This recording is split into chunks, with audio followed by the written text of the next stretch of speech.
जी, student मुझसे सवाल पूछा जा रहा है कि दो डिफरेंट फंक्शन में सेम वेरिएबल की नेम ले सकते हैं। जी बिल्कुल ले सकते हैं। तो इस वक्त देखिए, मेरे पास यहाँ पे दो फंक्शन है, एक एडिशन का फंक्शन है। इसके अंदर भी वेरिएबल्स के नेम देखें तो num1 num2 रिजल्ट है। दूसरा फंक्शन है सब्ट्रैक्शन का, इसके अंदर भी num1 num2 रिजल्ट के नाम से फंक्शन है। ठीक है, तो ये बिल्कुल नेम ले सकते हैं।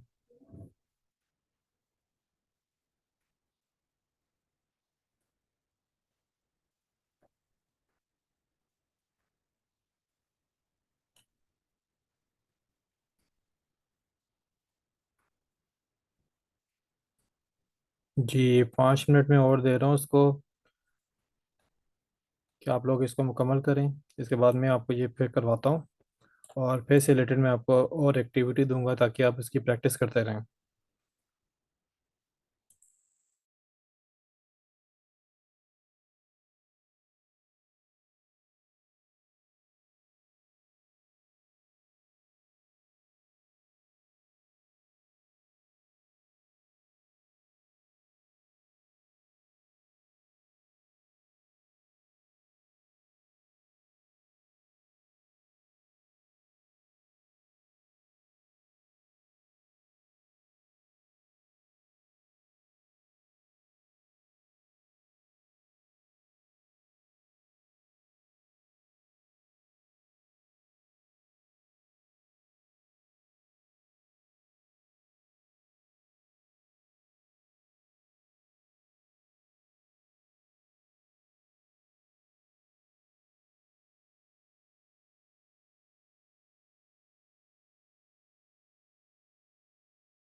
ओके, तो जी अब इसका सलूशन मैं आपके सामने बनाने लगा हूँ।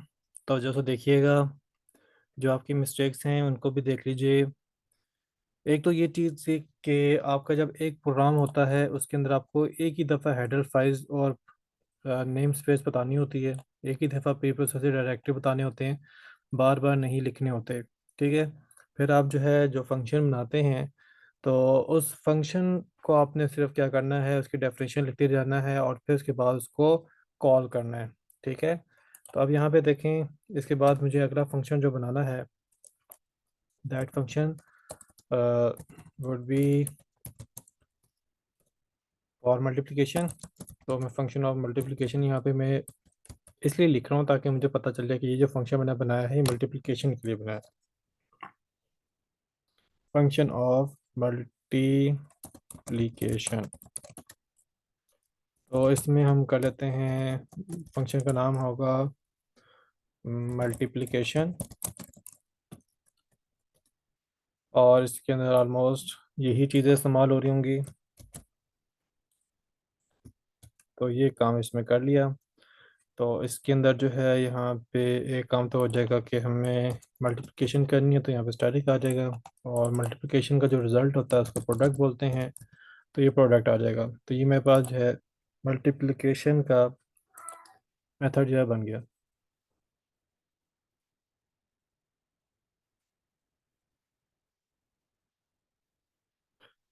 जब आपसे कहा जाता है ना कि आपने एक प्रोग्राम बनाना है, तो आप उसके अलग अलग प्रोग्राम बना के नहीं करते होते, आप सिर्फ एक ही प्रोग्राम बना के करते होते हैं। ठीक है। क्योंकि जब आप एक प्रोजेक्ट पे काम करते हैं, बड़े प्रोजेक्ट पे काम करते हैं, तो उसके अंदर छोटे छोटे प्रोग्राम नहीं बना रहे होते, आप एक बड़ा ही प्रोग्राम बनाते हैं और उसी को जो है वो मैनेज कर रहे होते हैं, चीज़ें उसकी हैंडल कर रहे होते हैं। तो अभी यहाँ पे हमने मल्टीप्लिकेशन का प्रोग्राम बना लिया, सॉरी फंक्शन बना लिया। इसके बाद हम डिवीजन का बनाते हैं, फंक्शन ऑफ डिवीजन। और यहाँ पे आके जो है हमने इसको कॉपी किया, इसका नाम है तो चेंज करना है, डिवीजन रखेंगे। दूसरा यहाँ पे डिवीजन के लिए हम फॉरवर्ड स्लैश यूज़ करेंगे, और डिवीजन का जो रिज़ल्ट होता है that will be quotient, QOTINT quotient. तो ये हमने इसमें चेंज कर लिया। इसके बाद जो है नेक्स्ट जो चीज़ करनी है वो हमने फंक्शन ऑफ रिमाइंडर बनाना है। ठीक है। अब इस फंक्शन का नाम रख दिया यहाँ पे हमने रिमाइंडर। ठीक है। और इसके अलावा जो है अब यहाँ पे हमें कुछ और चीज़ें भी चेंज करनी पड़ेंगी। अब इसमें देखें कि मैं यहाँ पे ना रिमाइंडर को यहाँ पर लिखता हूँ तो यहाँ पे ये एरर आ रहा है। ठीक है। ये सिंबल जो मैंने यूज़ किया ना परसेंटेज का, जो कि रिमाइंडर के लिए इस्तेमाल होता है या मॉडल्स का इस्तेमाल होता है, यहाँ पे एरर आ रहा है। ये एरर इसलिए आ रहा है क्योंकि जो ये num1 और num2 है इनकी टाइप है फ्लोट, और फ्लोट टाइप के ऊपर ये वाला सिंबल जो है, ये वाला रिमाइंडर जो है वो काम नहीं करता। तो इसके लिए फिर हमें क्या करना पड़ेगा, इसको इंटीजर टाइप में कन्वर्ट करेंगे। तो देखें अब ये एरर यहाँ पे अब नहीं आएगा। ठीक है। अच्छा, इसके बाद जो है अगला फंक्शन हमारे पास है फंक्शन ऑफ इवन ऑड। ठीक है। ये फंक्शन है। तो ये फंक्शन बनाते हैं जी वॉइड, फंक्शन का नाम भी रख लेते हैं इवन ऑड। ठीक है।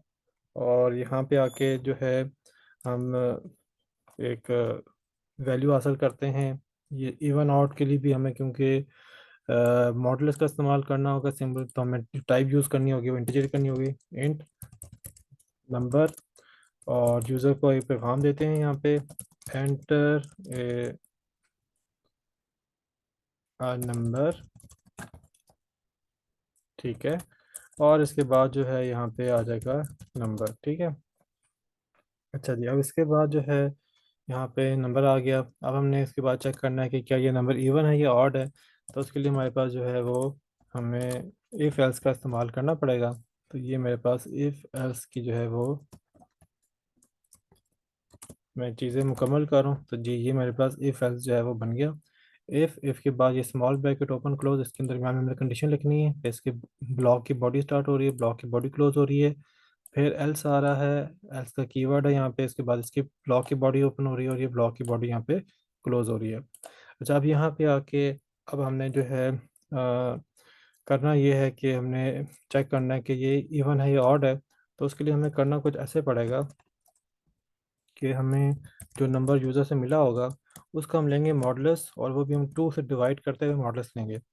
अब कोई भी वैल्यू है वो जब 2 से डिवाइड होती है, तो अगर वो मुकम्मल मुकम्मल डिवाइड हो जाती है तो इसका मतलब ये है कि वो इवन है, और अगर मुकम्मल डिवाइड नहीं होती तो इसका मतलब क्या है, वो ऑड है। ठीक है। तो इस मकसद के लिए हमने क्या किया है, इसका मॉडुलस लिया है, इसका रिमाइंडर लिया है 2 से। अब जब इसका रिमाइंडर हम देखेंगे तो इवन होने की सूरत में जो इसका रिमाइंडर होगा वो हमेशा आपको ज़ीरो मिलेगा। ठीक है। तो उस सूरत में हम कह देंगे सी आउट, इसको हम मेंशन कर देंगे जी दिस इज़ इवन। ठीक है।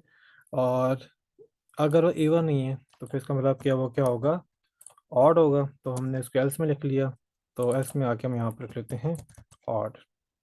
ठीक होगी बात।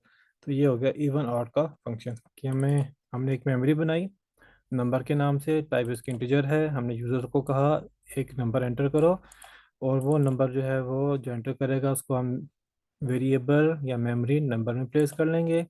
और इसके बाद हम कंडीशन में आते हैं। कंडीशन में आके हमने ये किया कि पहले हमने नंबर को जो है वो 2 से डिवाइड किया या उसका रिमाइंडर निकाला। तो उसका रिमाइंडर जो है हम उसको कंपेयर कर रहे हैं ज़ीरो के साथ, कि अगर वो ज़ीरो के बराबर होता है तो इसका मतलब है कि वो इवन होगा, तो उसमें कंडीशन ट्रू होगी। कंडीशन ट्रू होने की सूरत में ये स्टेटमेंट आपकी आउटपुट पे आ जाएगी। और अगर ये स्टेटमेंट फॉल्स हो जाती है तो उस सूरत में ये वाली स्टेटमेंट जो आपकी एग्जीक्यूट होगी, क्योंकि इफ़ और एल्स में से कोई एक वक्त में एक चल रहा होता है। कंडीशन के ट्रू होने पे जो है वो इफ़ का ब्लॉक चलता है, और फॉल्स होने की सूरत में एल्स का ब्लॉक जो है वो चलता है। अच्छा जी, इसके बाद जो है नेक्स्ट हम आते हैं, और अगला फंक्शन हम बनाते हैं फंक्शन ऑफ पॉजिटिव, नेगेटिव और ज़ीरो। ये हम ये वाला फंक्शन अब बनाने लगे हैं। ठीक है। तो फंक्शन की रिटर्न टाइप रखी है हमने वॉइड। फंक्शन का नाम जो है थोड़ा सा आसान से करते हैं, पॉज नेग ज़ीरो कर देते हैं, थोड़ा शॉर्ट करके लिख दिया इसका नाम। ठीक है। और इसमें जो है, इसमें भी हमने क्या करना है, हमने एक वैल्यू जो है वो यूज़र से लेनी है। तो हम यूज़र को कहेंगे एंटर नंबर। ठीक है। अब जो ये वैल्यू है ये डेसिमल पॉइंट की भी हो सकती है, क्योंकि डेसिमल वैल्यू भी या फ्लोट वैल्यू भी जो है वो नेगेटिव भी हो सकती हैं, ज़ीरो भी हो सकती हैं और पॉजिटिव भी हो सकती हैं। तो उसके लिए हम फ्लोट टाइप मेमोरी रख लेते हैं। अच्छा जी, अब इसके बाद हम इसकी वैल्यू जो है वो यूज़र से हासिल करने के लिए सीन कर लेते हैं। अच्छा जी, अब इसके बाद जो है हमने करना ये है कि हमें इसको चेक करना है। तो चेक करने के लिए हम यहाँ पे करते ये हैं कि कंडीशन चेक करते हैं कि जो नंबर है, क्या यूज़र ने जो प्रोवाइड किया है वो ज़ीरो के इक्वल है। अगर तो ज़ीरो के इक्वल होगा तो हम सिंपल पैगाम दे देंगे कि क्या करो, ये बता दो द नंबर इज़ ज़ीरो। ये एक मैसेज कर देगा। ठीक है।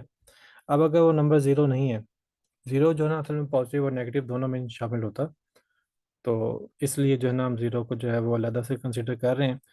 तो अगर वो एक नंबर जो है वो ज़ीरो नहीं है तो उसके बाद हमें क्या करना पड़ेगा, हमें एल्स लगाना पड़ेगा। अच्छा, अब एल्स के साथ जो है ना हमारे पास दो और हालतें हैं कि अब वो ये हो सकता है कि वो पॉजिटिव हो या फिर नेगेटिव हो। तो अब एक काम हम ये कर सकते हैं, हमारे पास एक चीज़ कहलाती है that is called nested if.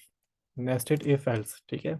Nested if else में ये होता है कि जैसे कि आपके पास ये एल्स लगा हुआ है, इस एल्स के अंदर जाके आप फिर से एक और इफ़ एल्स का इस्तेमाल कर लें। ठीक है।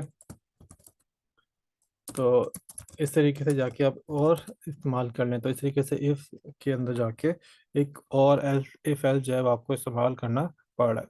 तो इसके लिए ना एक और सिंटैक्स होता है जिसको हम कहते हैं इफ़ एल्स इफ़।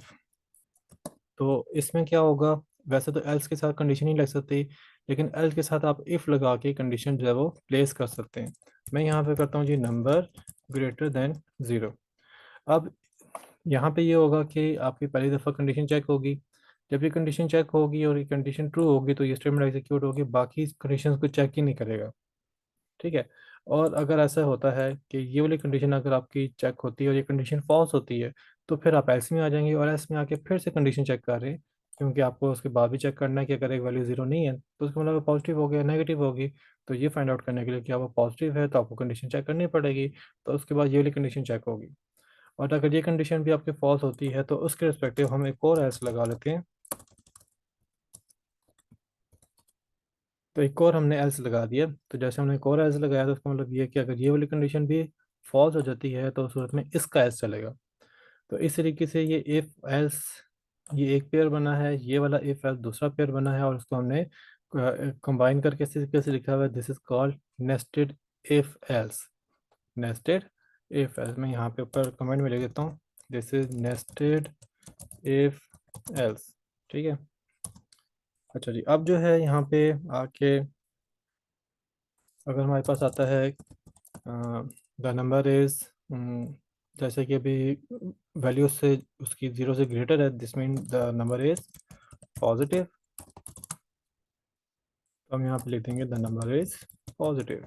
अच्छा, यहाँ पे जो है ना साथ में नेक्स्ट लाइन पे इसलिए करते जाएंगे ताकि कोई नई चीज़ आए तो वो उससे आगे आ रही हो, नेक्स्ट लाइन में आ रही हो, ताकि इसके साथ जो है कोई कन्फ्यूजन पैदा ना करे। ठीक है। अब इसी तरीके से अगर ये वाली कंडीशन भी, अगर ये कंडीशन भी जो है वो फॉल्स हो जाती है कि नंबर जो है पॉजिटिव नहीं है, फिर उसके बाद एक ही वो चीज़ रह जाएगी कि ये नंबर जो है वह एक नेगेटिव नंबर है। ठीक है। तो यहाँ पे हमने क्या कर लिया, एक नेगेटिव नंबर जो है वो उसको प्रेजेंट कर लिया। अच्छा जी, अब जो है यहाँ तक हमने सारे फंक्शन जो है वो बनाने थे वो बना लिए, फंक्शन की डेफिनेशन मुकम्मल हो गई। तो अब इसके बाद जो है मज़ीद हम ये काम करते हैं कि इनको कॉल कर लेते हैं।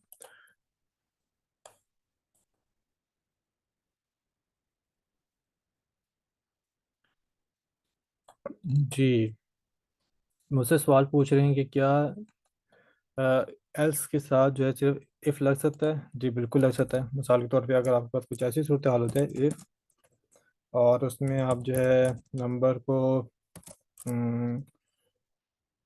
फॉर एग्जांपल चेक कर रहे हैं कि वो जो है वो टू के बराबर है। ठीक है। और इसके बाद जो है आपको एल्स इफ करके आपने देखना है कि नंबर जो है वो फाइव के बराबर हो। तो आप बिल्कुल ऐसे लिख सकते हैं, इसमें अगले एल्स की ज़रूरत नहीं है। तो ये नहीं कि अगर आपको चेक करना है कि अगर नंबर टू है तो आप एस पे तो जाएंगे ही नहीं, लेकिन अगर नंबर टू नहीं है फिर आप ये ज़रूर चेक कर लेंगे कि वो फाइव है, तो फाइव पे आप जा सकते हैं। लेकिन उससे आगे फर्दर कोई और एक्शन या कोई और पाथ नहीं बनता, तो आप बिल्कुल ऐसे ऐसे लिख सकते हैं।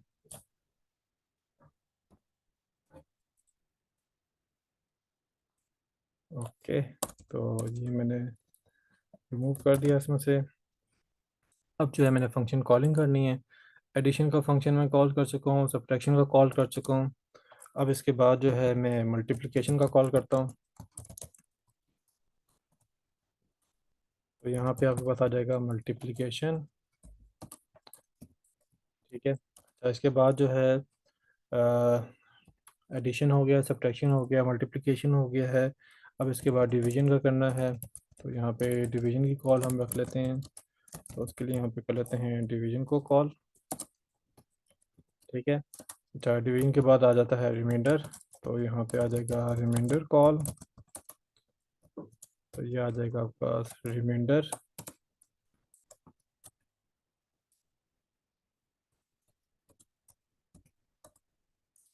और इसके बाद जो है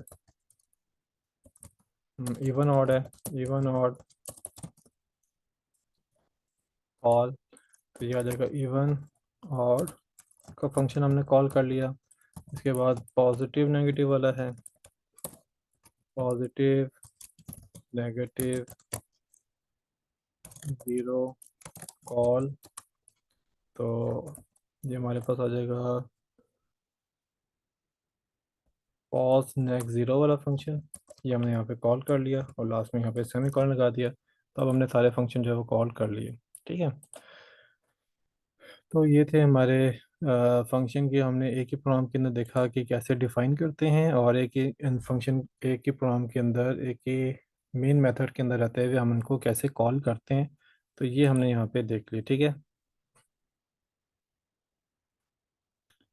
जी मुझसे पूछ रहे हैं कि इफ़ सिंगल प्रोग्राम में मल्टीपल टाइम यूज़ कर सकते हैं। जी बिल्कुल मल्टीपल टाइम यूज़ कर सकते हैं, जहाँ जहाँ ज़रूरत पड़ेगी, जहाँ जहाँ पे आपको सेलेक्ट करना पड़ेगा कि ये जो है स्टेटमेंट कंडीशन बेस के ऊपर चले, कि कंडीशन ट्रू हो तो चले, कंडीशन ना फॉल्स हो तो ना चले, तो आप वहाँ पे इफ़ का इस्तेमाल कर सकते हैं। हाँ जी। ओके। तो अब ज़रा हम इस प्रोग्राम को डिबग कर लेते हैं, तो रिबिल्ड कर लेते हैं। बिल्ड किया हमने इसको। जी ये बिल्ड हो गया है, ये सक्सीड हो गया है। इसके बाद हम इसको रन कर लेते हैं।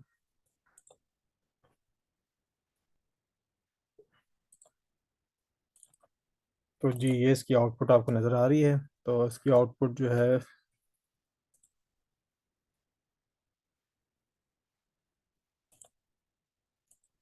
यहाँ पे देखें तो फर्स्ट नंबर पूछा जा रहा है, तो हम फर्स्ट नंबर देते हैं जी 10.25, सॉरी 23। सेकंड नंबर हम देते हैं जी 11.67 तो ये हमारे पास आ गया। The sum of 10.23 and 11.67 is 21.9। अच्छा, अगर तो हमारे पास वैल्यूज ऐसी हों, ठीक है, वैल्यूज अगर हमारे पास ऐसी हों जिसमें क्या होगा कि वहाँ पे डेसिमल वैल्यू ना आती हो, पॉइंट वाली वैल्यू ना आती हो, तो वहाँ पे हम टाइप उसकी इंटीजर रख सकते हैं। लेकिन इस सूरत हाल में देखा कि हम जो है ना इसके अंदर जो है फ्लोट वैल्यू को भी तरह उससे भी यूज टू हो रहे हैं, उसको भी इस्तेमाल कर रहे हैं। तो इसलिए यहाँ पे फ्लोट का इस्तेमाल जो है वो ज़्यादा मुनासिब है। ठीक है। अच्छा जी, इसके बाद जो है हम आते हैं नेक्स्ट, एंटर फर्स्ट नंबर। तो फर्स्ट नंबर हम देते हैं यहाँ पे जी 10, दूसरा नंबर देते हैं यहाँ पे 5। तो इसका आंसर आ गया, the difference of 10 and 5 is 5। अब यहाँ पे जो एक मसला मुझे फेस हो रहा है वो ये है कि मुझे ये नहीं पता चल रहा कि ये जो अगला एक्शन होने वाला है, अगला ऑपरेशन होने वाला है, वो ऑपरेशन क्या होने वाला है। तो मिसाल के तौर पे अगर स्टार्ट मुझे लिखा हुआ था कि एडिशन हो रही है, फिर सब्ट्रैक्शन हो रही है, फिर मल्टीप्लिकेशन हो रही है, तो मेरे लिए ये काफ़ी आसान हो जाता है कि मैंने वैल्यूज़ कैसे देनी है और मैं वैल्यू से क्या एक्सपेक्ट करूँगा। ठीक है। तो अभी जो है ना ये सिंपल मुझसे वो पूछ ही जा रहा है और उसका आंसर किया जा रहा है, पूछी जा रहा है, आंसर किया जा रहा है। लेकिन वो एक्चुअल में वो क्या काम कर रहा है, अगर इसके बारे में यूज़र को पता चल जाए तो उसको काफ़ी हद तक आसानी हो जाएगी कि वो उसको पता चल जाएगा कि उसने क्या वैल्यू उसमें शामिल करनी है। ठीक है। अच्छा जी, इसके बाद जो है हम अगली वैल्यू डालते हैं जी। इसको भी मैं 10 और बाकी 100 और 5 डाल सकता हूँ। तो ये आ गया, the product of 100 and 5 is 500। इसके बाद इस तरीके से मैं 100 और फिर यहाँ पे मैंने 3 रखा। तो द कोशेंट ऑफ 103 इज़ 33.33। फिर इसके बाद मैंने यहाँ पे 100 रखा और उसके बाद मैंने फिर 3 रखा। तो देखें यहाँ पे जो है वो रिमाइंडर ऑफ 103 इज़ 1। तो इसका रिमाइंडर जो है वो क्या आता है, 100 को 3 से डिवाइड करें तो रिमाइंडर क्या बचता है, 1। तो यहाँ पे ये आ गया। ठीक है। अच्छा जी, इसके बाद जो है अ, हमें नेक्स्ट एंटर अ नंबर, एक नंबर पूछ रहा है, तो एक नंबर देते हैं। यहाँ पे वो इवन ऑड बताएगा, तो मैं यहाँ पे वैल्यू देता हूँ जी 13। ये हमें देख के पता चल रहा है कि लास्ट जो है डिजिट जो है वो आपका ऑड है, तो आपके पास ये वैल्यू ऑड आएगी। तो उसने ये बता दिया कि ये ऑड आएगी। ठीक है। अब मैं यहाँ पे एक वैल्यू देता हूँ -0.001। तो इसने कह दिया कि ये नंबर क्या है, नेगेटिव है।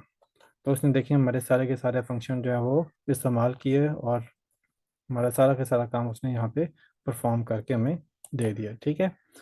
तो जी अब हम आते हैं पुरानी स्क्रीन पे। और हाँ जी, अब आपने वो जो मसला मैंने आपको बताया था कि वो मुझे ये पता नहीं चल रहा कि ये एडिशन हो रही है, सब्ट्रैक्शन हो रही है, तो उसका कोई ना कोई सलूशन आप लोगों ने बनाना है। ठीक है। अच्छा, इसके अलावा जो है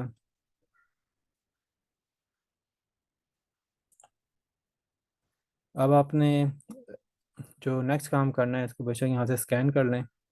इतना पोर्शन जो है ये मैंने अभी आपके सामने रखा हुआ है, इसको स्कैन कर लें। अब आपने ना एक मेन्यू सा बनाना है। ठीक है। मेन्यू में क्या है कि आपसे पूछा जाएगा what function do you want. उसके बाद लिखा हुआ आएगा 1 डॉट एडिशन, आगे बेशक ये सारा लिखना चाहें लिख दें। 2 डॉट सब्ट्रैक्शन, 3 डॉट डिवीजन, इस तरीके से। तो उसका मतलब ये है कि ये आपको ऑप्शन मिल रहे हैं कि इन ऑप्शन में से कोई फंक्शन आप करवाना चाहते हैं, आप वो करवा सकें। ठीक है। तो ये मैसेज जो है वो आउटपुट पे जाएगा। उसके बेस पे ना आगे आपके पास एक और लिखा हुआ है योर चॉइस। अब योर चॉइस में जो है, आप अगर उसमें यहाँ पे 1 रखते हैं तो उसकी सूरत में एडिशन परफॉर्म होगी। अगर आप यहाँ पे चॉइस में क्या करते हैं, 2 रखते हैं, दैट विल बी सब्ट्रैक्शन। अगर आप यहाँ पे 5 करते हैं, कि आपके पास यहाँ पे क्या आ जाए 5, तो इस में ये क्या करेगा, रिमाइंडर का काम परफॉर्म करेगा। यहाँ पे अगर आप 7 करते हैं, आप चॉइस में रखते हैं, it will work on positive negative zero. ठीक है। तो आपने एक ऐसा प्रोग्राम बनाना है जो कि इस तरीके से आउटपुट दे यहाँ तक। ठीक है। फिर यूज़र से इनपुट ले और उसके बेस पे काम परफॉर्म करे। फॉर एग्जांपल जैसे भी चॉइस वन आई है, तो यहाँ पे जैसे लिखा हुआ आ गया यहाँ पे एडिशन। और एडिशन में आपसे कह दे कि जी एंटर फर्स्ट नंबर, आपने पहला नंबर एंटर किया। फिर आपसे कहता है एंटर सेकंड नंबर, आपने सेकंड नंबर एंटर किया। फिर आपके पास आ गया था सम ऑफ 10 and 5 is 15। और यहाँ पे प्रोग्राम आपका क्लोज हो जाए। आपके पास ऑप्शन बहुत सारे हैं। एक प्रोग्राम जब एग्जीक्यूट होता है तो एक वक्त में एक ही ऑप्शन आपके पास काम करेगा, और बाकी जो है वो जो काम करेगा वो काम करने के बाद प्रोग्राम आपका बंद हो जाएगा। तो ये काम आप लोगों ने परफॉर्म करना है। ओके स्टूडेंट्स, अब आप लोगों ने अपनी अटेंडेंस मार्क करनी है, तो जल्दी से अपनी अटेंडेंस मार्क करें। और उसके बाद हम जो है मिलेंगे नेक्स्ट वीक में। ओके स्टूडेंट्स, अल्लाह हाफिज़।